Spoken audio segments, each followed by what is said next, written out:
Speed, quickness, and agility. These are attributes of an elite athlete. What about cognition? For neuroscientists and myself, cognition should have the largest seat at the table. For an athlete whose sport involves a rapid moving object, every time you practice, every time you train, cognition should be at the forefront of every training session. And for baseball players, directly practicing and intentionally cognition skills will get you to the top of the prospect list.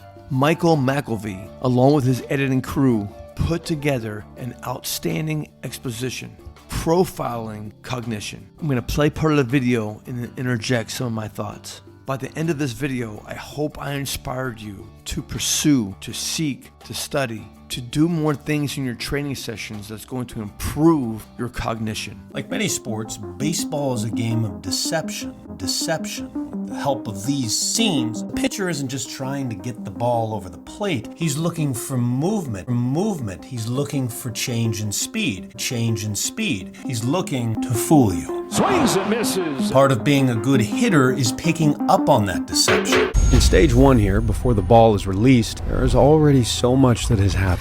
I think even before the pitcher starts to wind up, there is some level of expectation. The good hitters have an approach. That's Dr. Scott Wiley, a neuroscientist with over 50 peer-reviewed papers on the brain. He and Brandon Alley co-founded S2 Cognition, state-of-the-art technology used to measure athletes' reactions and cognition with millisecond precision. They're looking for a specific pitch type. 99-mile-an-hour fastball. Maybe they're looking for a specific pitch location. It's right below that strike zone. Or a combination. Maybe they have a sense of what this pitcher likes to throw in this situation. But there's a lot of this that is influenced by what just happened on the prior pitch. So there's some of this that's happening whether you think you're thinking about it or not. Pitch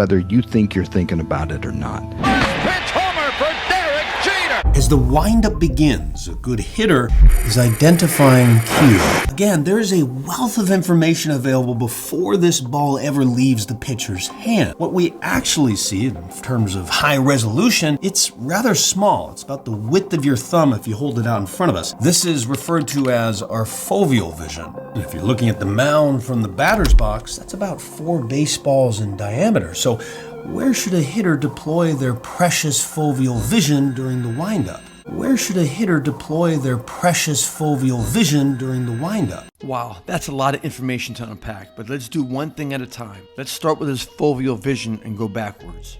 Foveal vision is when the fovea part of the eye locates the ball. For many optometrists and neuroscientists, they tell us that this is when you get a sharp, clear view of the ball's image.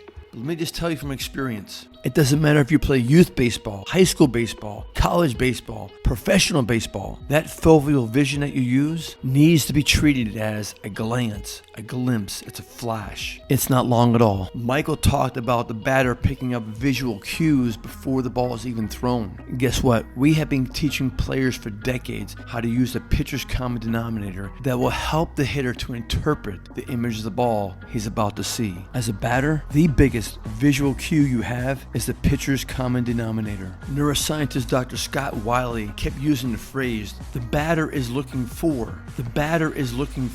Let me tell you something, if you're looking for a 90-mile-an-hour fastball in the outside corner, you need to think fast. The reason why you need to think fast is because the opening statement by Michael McElvey told the audience the pitcher is trying to use deception to fool you. The pitcher changes the speed of the pitch. The pitcher is trying to make the ball move in order to fool the batter and get the batter out.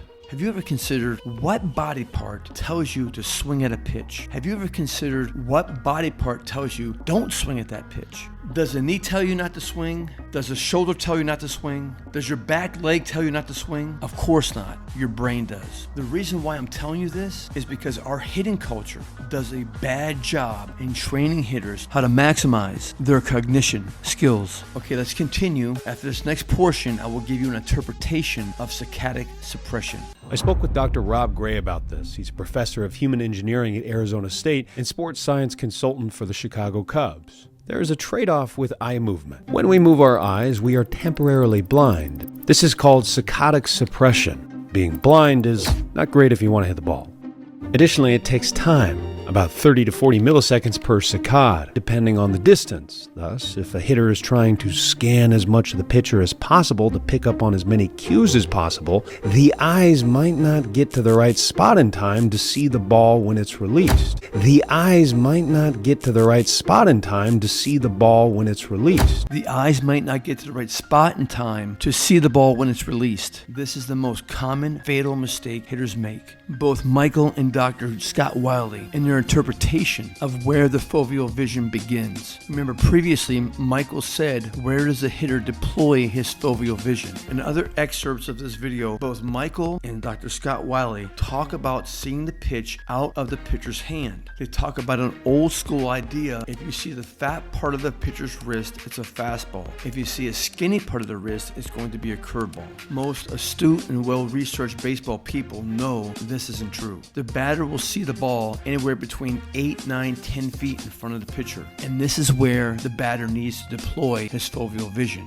The most common mistake hitters make with their foveal vision is they're late with it. They're in the wrong place with it. Foveal vision requires athletic intelligence for depth. Foveal vision is one of the biggest cognitive attributes I help players improve upon. Foveal vision is like being a photographer. I am zoomed out on an image and then I need to zoom back in on an image. If my camera is in the wrong place at the wrong time, the image will appear distorted and pixelated. To a batter, his camera is his eyes. The eyes have to be zoomed out on the pitcher and they got to zoom back in, a change of depth to pick up the image of the ball. This is a big reason why batters swing early and is a big reason why batters swing late.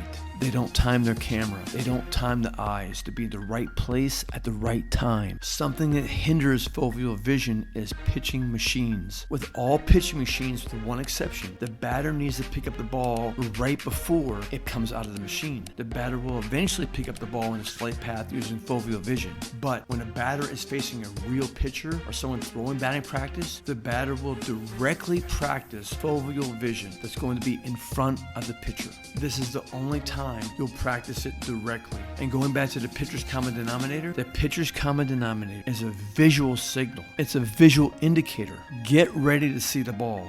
Get ready to move your eyes. And this is why for a lot of players, using pitching machines becomes a visual problem. The visual demand of a live pitcher is a lot different than the visual demand from a pitching machine. How a batter trains to use his foveal vision off a pitching machine is not identical to how he uses foveal vision off a live pitcher. Let me touch upon what a saccadic suppression is. As Michael stated, a saccade is when you're temporarily blinded because your eye moves from one spot to another spot. When you're hitting good and when you're an elite hitter, there's only one saccade that happens during a live pitch. That one saccade happens at the very beginning when you're about to see the ball. This is the only time the eye actually shifts without moving the face. After this happens, we can make the argument the eyes aren't really moving, the eyes are now stationary in regards to the face, in regards to the head. And in this manner, the face is moving, not the eyes. This is an area a lot of my colleagues and I have disagreements. My colleagues who are big into vision will disagree when I say, hey, it's important to know your dominant eye. Your dominant eye is a tool for the brain, a tool that pulls in information for the brain to use. Just like any other tool or body part you have, your legs, your hips, your shoulder, your elbow, your wrist. When you go to a hitting coach and he's talking about swing mechanics, you can isolate in that one area of your body and control it. Likewise, we are teaching hitters how to control the dominant eye, to get the dominant eye at the right place at the right time, and to think about that body part, and to think about that body part in a manner where you make it smooth and controlled, and it eases off the pitcher. Coming up next, we're going to hear Michael discuss why it's important for the batter to process the ball. And the hitter, well, he begins to visually process the ball itself for the very first time. In essence, a hitter has to make two rapid decisions. You've got to recognize what it is and where it's moving through space. You've got to recognize what it is and where it's moving through space. For our second stage here, our hitter is visually gathering information with the hope of continuing to build his expectation. Where will this ball go? Where will this ball go? What type of pitch is it? How quickly can you react to something? How quickly can you react to something? We need to first define what react means. For a baseball player, reaction means pulling information in and pushing information out. Nonetheless, whatever you believe about cognition, I think we can all agree if a player has a skill set, they have different attributes, almost like Madden, speed, quickness, agility. Cognition deserves a seat at the table, even if we don't really know what that is yet. We know what cognition is, but what's better, we've been teaching it for decades, and we could teach it to your son.